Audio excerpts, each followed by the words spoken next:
Draft Local Food Action Plan, Part 2.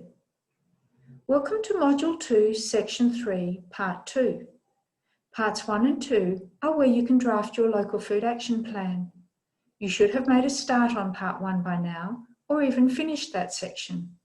Your responses will generate a draft report you can use for consultation and collaboration, which will then be finalised in Module 3. Part 2 is where you will be creating a vision, goal, objectives, key priorities and actions for your Local Food Action Plan. Creating a clear vision of what you would like your Local Food Action Plan to achieve will help to focus your efforts and keep sight of the bigger picture.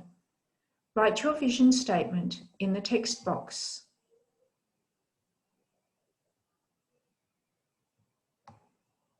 Some examples have been provided for you. Feel free to use these or customise them to suit your local government area.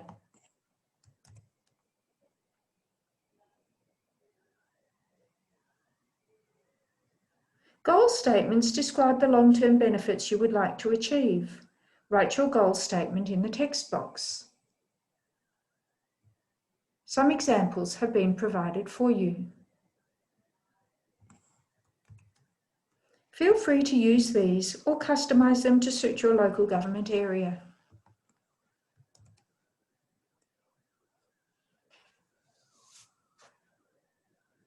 Refer to your reflections report for thoughts on what your objectives might be.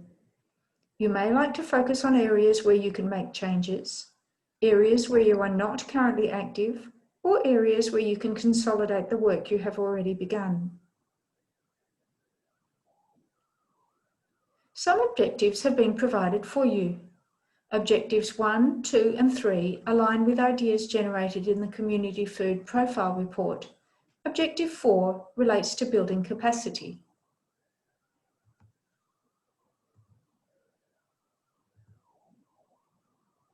Tick the box next to the objectives you choose. More information will appear below.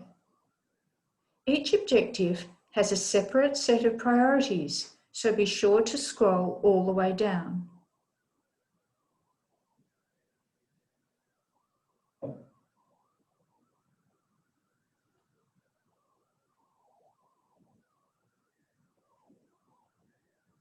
You can create your own objective or use the examples provided.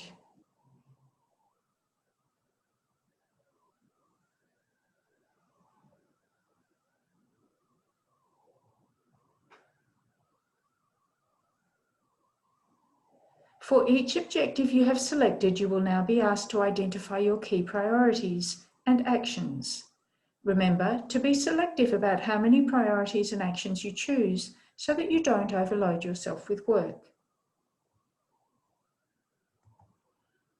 Tick the box next to the key priorities you choose. More information will appear below. Some suggested actions have been provided for you. Choose from the actions listed or write your own in the table. Specify what outcomes you are hoping to achieve, what your baseline measure is, and what your short-term or medium-term target is. Short-term targets can be achieved in 1 to 2 years, while medium-term targets will probably take 3 to 4 years. Remember, your actions should be specific and measurable and should have a target date for completion. This is an example of a short-term target.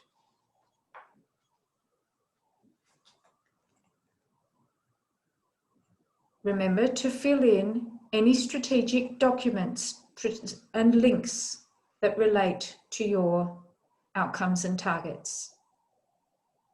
Repeat this process for every objective and every priority you have selected.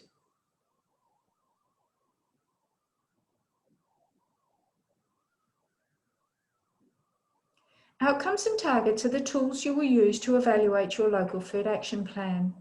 You have listed your short and medium-term outcomes and targets in the tables above, and now you can document your long-term targets. This table is the basis for your draft evaluation plan. You can refine it in Module 3. Long-term outcomes relate to your goals and objectives, while short and medium-term outcomes relate to your priorities and actions. The long-term health outcomes listed here are those available from the Western Australian Health Department. The baseline health measures from your Community Food Profile Report in Module 1 have been entered for you. Enter your long-term targets, being realistic about what you think you can achieve. Finally, you will need to write the references you have used. These may be documents, web pages, or reports, and may include the strategic documents you identified earlier. After you complete parts 1 and 2 of the draft local action plan, submit the section, and a combined report will be generated for you to download.